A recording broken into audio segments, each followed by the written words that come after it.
I'm Mata Sharma, senior editor at Homecrux magazine. We've been covering design, architecture, technology, and smart home over a decade and have interviewed many eminent personalities. And we've also been covering a consumer electronics show for past 10 years, and it is indeed a pleasure to interview one of our members of the CES today.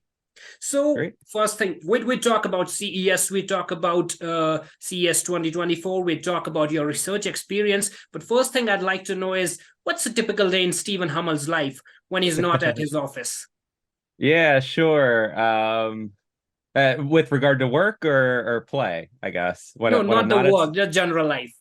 Oh yeah. Well, I'm definitely a nerd. I love all things technology. I'm a passionate gamer, PC gamer, uh, dad of two, and yeah, I try to enjoy, movies and TV shows and spend time outdoors when I can. And I love what's a the tech. typical day in your life when you're at your office? Yeah, so at work, I manage a lot of our consumer research. So whether it's, like I said, gaming is a passion of mine, it, certainly falls into some of the research that we do. But also smart home, home entertainment, like home theater systems, audio video technologies. So yeah, we do a lot of different survey work in a lot of different fields. Usually got like 4 to 5 research projects that I'm managing at any given time. But I enjoy it all. Everything from AI to robotics to smart home to smart cities, really. Wonderful. That's wonderful. So, before becoming the senior manager at the Consumer Technology Association, you also had worked as research associate and research intern with a lot of companies. How has that experience helped shape your career in what you're doing today at CES? Yeah, sure. So I don't know if it's helped shaped it so much for CES, but I was doing more academic style research, somewhat government contracting, not as fun or as fast paced as what we see in the tech world, which is why I really enjoy it. And between then and now, I have been at CTA for going on 6 years. And like I said, between then and now, I got my master's degree in survey methodology and research methods. So really, it's just given me the tools to, go out and survey consumers on a variety of topics, some more emerging than others. And what we find is when they're really emerging, like generative AI, for example, it takes a lot of nuance to hone in on asking the right questions so we get good quality data. But ultimately, how it fares for CES, I mean, I'm following the tech space throughout the entire year, not just for January. And so my role for CES, we give VIP show tours of the show floor. So that could be a curated experience for anything from digital health topics and covering accessibility, or everything in the home entertainment space, which is, seeing everything of what like Samsung, LG, Sony, Canon, Nikon, what everybody's doing, and seeing their booths and getting an experience of the trends and the takeaways that we kind of uncover over the course of the year. Hope Like that you said, helps. you've been with CTA for 6 years. Tell us about your experience in market research, especially within the consumer technology domain. What are some of the notable achievements during your tenure as the senior manager of CTA? Yeah, sure. So I think one of my greatest accomplishments, I mean, aside from as a team, we put out about 30 reports each year from everything in the tech space. Some things, like I said, more emerging than others, like EVs and AI, drones and advanced aerial mobility. But others more common, like smart home and gaming. But I think my personal favorite accomplishment was that we hadn't done a dedicated gaming study for 5 years before I had started. And that space has evolved so much. New consoles, new games, new subscription methods for content. So we did a study in 2019. We looked at what the gaming space was. We could blow that up to X number of Americans play games in the US is pretty high number. I think it was at the time it was like 69%. And then we redid that study just last year, So what's interesting is because in 2019 that was pre-pandemic, and then in 2022 you get post-pandemic, so you're really able to measure that gap between what's gamer engagement like, and that number actually bumped up to like 72%. So what we really saw was like sustainable gaming and engagement with video games and consumer spend. And like I said, it's a passion of mine to follow the industry, but at the same time, or well, on my own time, but to be able to put that into the work is something that I really enjoy, and being able to talk about it, I enjoy it even more. So, other than being a trade fair, what I really like about CES, and I personally feel that it is one of the most underrated aspect of the show, is the CTA matchmaking event. You know, it brings together startups, founders, and some of the most influential investors across the world and corporation in a world for one-on-one talk. Do you see that these startups leverage your market research analysis and plan strategies accordingly? Yeah, I would like to think so. Yeah, as you mentioned, like we have the matchmaking event, but what's interesting about that is the startup culture versus the investor culture. And CTA has a number, I'd say vast majority of our members are small businesses, and they're looking for information as much as they can to make smart business decisions, so they can move in a certain direction quickly. And we find that they eat our research up. I mean, we do research over the course of the year on their behalf when we're not doing the show. Most people think that CES, it's a common household name, but CTA, when we're at the show, it gets a little questioned. So, like I said, 11 months out of the year, we're doing that research. So getting investors together with startups to make sure that they're making the best business decisions for themselves and to grow their industries, and to be able to use our research to leverage that. It's great for us and I was them. also going through one of the reports that CES has recently published, and it's on your website in October, which emphasized the future of women digital health solution. It's interesting because it has come out at a time when we have seen a steep rise in digital healthcare products. So much so that a digital health summit is also scheduled for CES 2024, I assume. What role have you played in these findings, and you and your team members have played in these findings? And is CES inclining towards consumer healthcare from entertainment? Yeah, so there's a lot there to unpack. Certainly, I mean, from my experience at CTA and at CES, over the past few years, we've really seen a rise, or really explosion, of players in the digital health space. I mean, the pandemic really fostered that, to grow that space more, with regard to individuals taking ownership of their own personal health and metrics and tracking. But last year, I gave a show tour of the floor for digital health, and I would say 2 years ago, a lot of it was experimental. There was a lot of products on display, but we were at the kind of concept phase. Then last year, I would say we went well beyond proof of concept to commonplace measures for individuals to democratize their own health. And we've got big players like Omron, Siemens, so many others who've been in the field in this industry for many years. But it was the number of new industries or new companies that had really helped to blow that space up and expand upon it. So I would say, like, certainly everything falls back to what we're seeing in our research. There's a reason why we did that women's health study, because there's more of a need for it now than ever before. And yeah.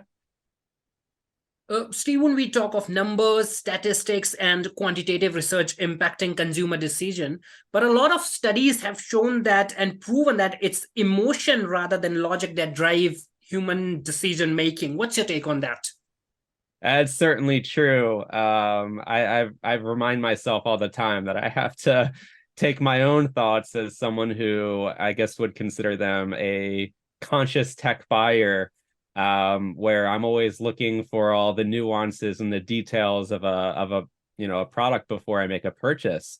But the vast majority of consumers out there are buying, they see something they like, they're going to take it. I think, TVs are a great example of that right now. So many TVs were purchased during the pandemic, and now, because people were watching from home, of course, and now we're seeing kind of a lull in the industry for the TV sector, in the sense that, well, consumers' appetites and demand for the TVs that they bought, they don't really have this need for new TV in their upgrade cycle. But here in the States, we're coming along with the Black Friday deals that have already been announced around Thanksgiving. There's been a number of other shopping events and sales events throughout the course of the year. And whether it's new things like OLED TVs or mini or micro LED, bigger picture sizes, better HDR, people will just go into the store and see 85-inch TV for $600, and they might not have space on their wall for an 85-inch TV, but the price point's there, and if they can fit it, I guess, in the back of their minivan or truck, they'll buy it, and they'll come away from it. So to the point is, there's that's just an anecdote within TVs, but it does certainly extend to other product sectors, whether it's smart home, because so many people also bought homes, taking advantage of low interest rates during the pandemic. And, that technology sometimes is a one-time purchase, with regard to maybe a smart thermostat or a smart doorbell or a smart speaker. I mean, you can always scale up your smart speakers, but to different rooms in your house. But the technology keeps improving, and as it does, consumers will be there to enjoy it. You're engaged in both quantitative and qualitative research to understand consumer behavior to derive results. How beneficial is this insight for the exhibitors?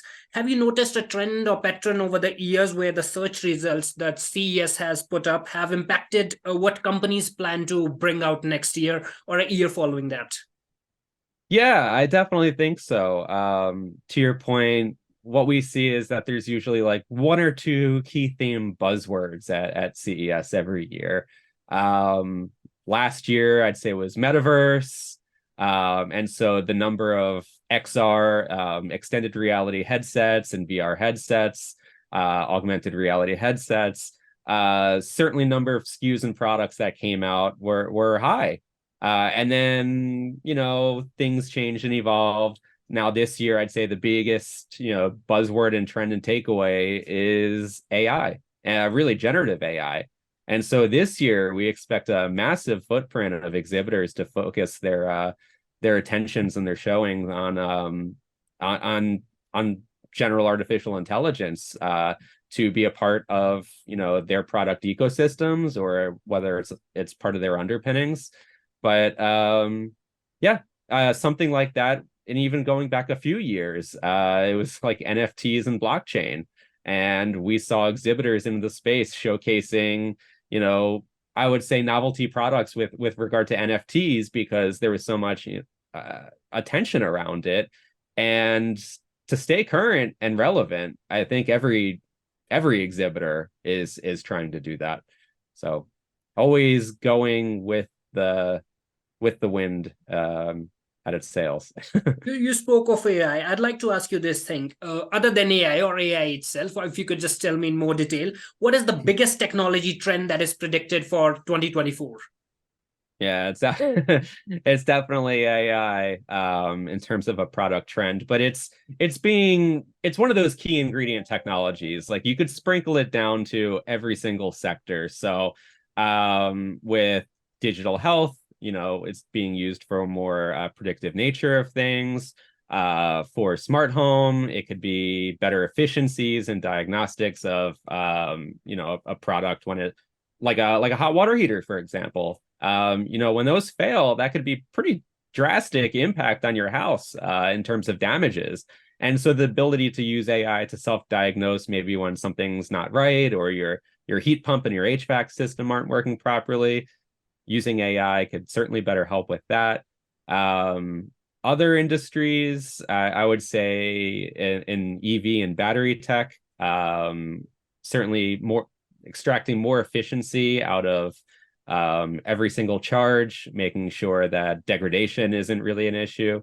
But also, we talked about metaverse earlier. That's still a trend for this year, except in the realm of simulations and what we like to call digital twins. So basically creating a one-to-one replica scale of a city to simulate traffic patterns, or a one-to-one digital scale of a heart or the human body to, help perform surgeries ahead of time so that doctors might practice and, come out with better patient outcomes. So, leveraging AI, leveraging, machine learning, and through the use of simulations and digital twins is still a really big part of Since we're like part talking of the about trends. smart homes as well, this is a personalized question for you. How do you see the introduction of technology change the home in coming decade? Yeah, I think we've had a lot of technology, available to us over the years. If we think about digital voice assistants, well available for, more than a decade. And then we've had smart speakers come into play. Then we've had smart voice assistants really integrated into everything from our television remotes to our smart appliances. So I think it's really going to come down to more integration. I think last year, really the year before, the Matter standard for all things smart home was huge. But that was a time when we didn't know which players were really going to come into play. Everybody likes to think that when they buy their product, it's going to work and be compatible with others outside of their own ecosystem. And now we're actually starting to see the fruit of those investments into the space where consumers have less friction in terms of interoperability and those types of standards. So I think better integration in the future. There might be certainly more technological advances on the way, obviously with the increased reliance on AI. That will probably trickle down into smart home products so that everything is working seamlessly together. But wireless standards. Last year we had, or 2 years ago, really, it was Wi-Fi 6, and then we had Wi-Fi 6E. Last year it was Wi-Fi 7. In terms of better speed, better reliability, better connectivity for all of the smart home products within the household, making sure that you can scale that up as well. Better wireless standards. And I think that we're actually getting away from the modem or the router as the hub for this. And I think we're moving more in terms of Wi-Fi to what we're calling Li-Fi, which is Wi-Fi over light.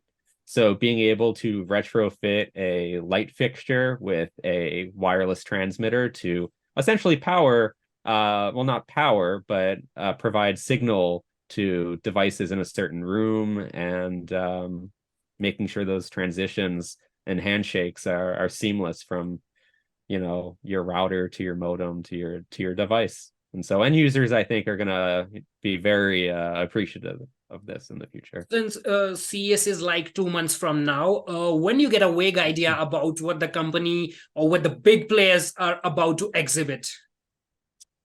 A lot of that's under wraps right now. I don't even get too much access to that myself. But what I can say is that, this CES is going to be bigger in terms of footprint and attendance from what we know so far.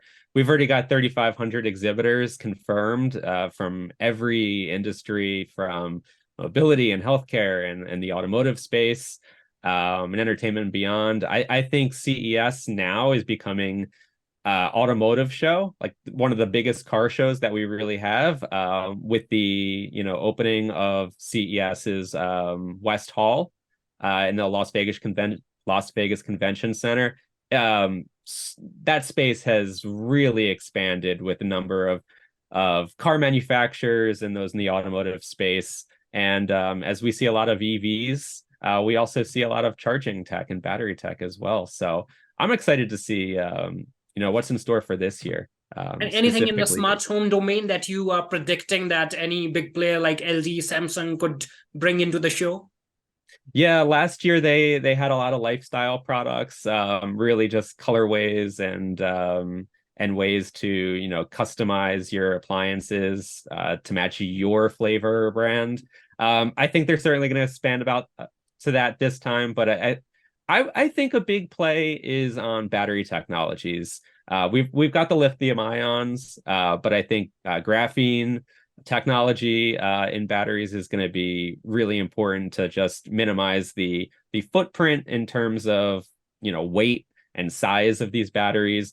In terms of I think about homes that there are a lot of natural disasters, regardless of where you live in the world, from hurricanes to earthquakes, whatever. But to be able to power your house or be sustainable off of the grid, that is becoming more of a theme, I think. And so these new battery technologies will be able to keep a home powered longer, without maybe the risk of combustion for fires and flames. So solid state batteries, I think, are really popular as a new way to get materials source that are maybe better for the environment, sustain it, but also to at the same time recycle them.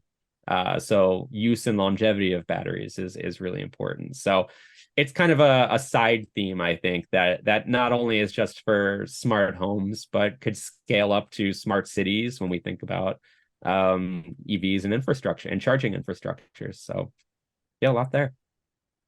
Again, coming back to research, any special task or project that you've been assigned or you are heading before the onset of CES 2024?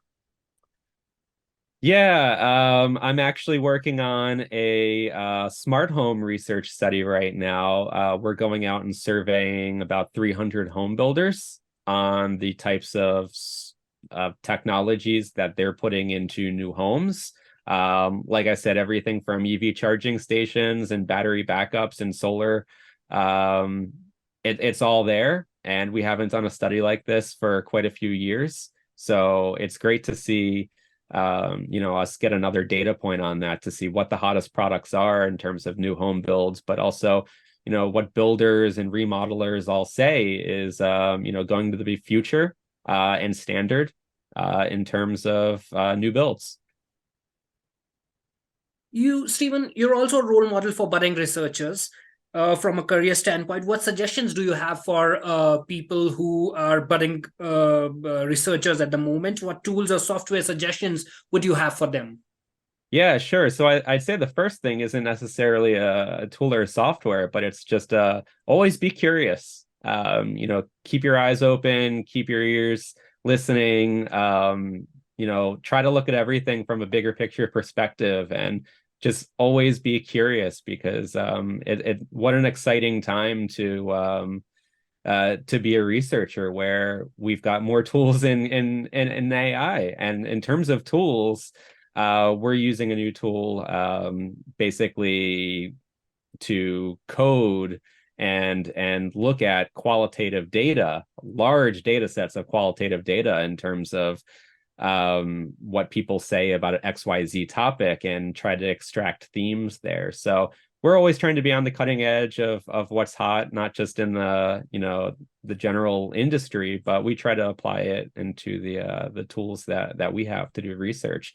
So our thinking here is that we'll be able to do research faster and quicker, and AI will be able to learn from our research objectives and our goals, and continue to make that move faster.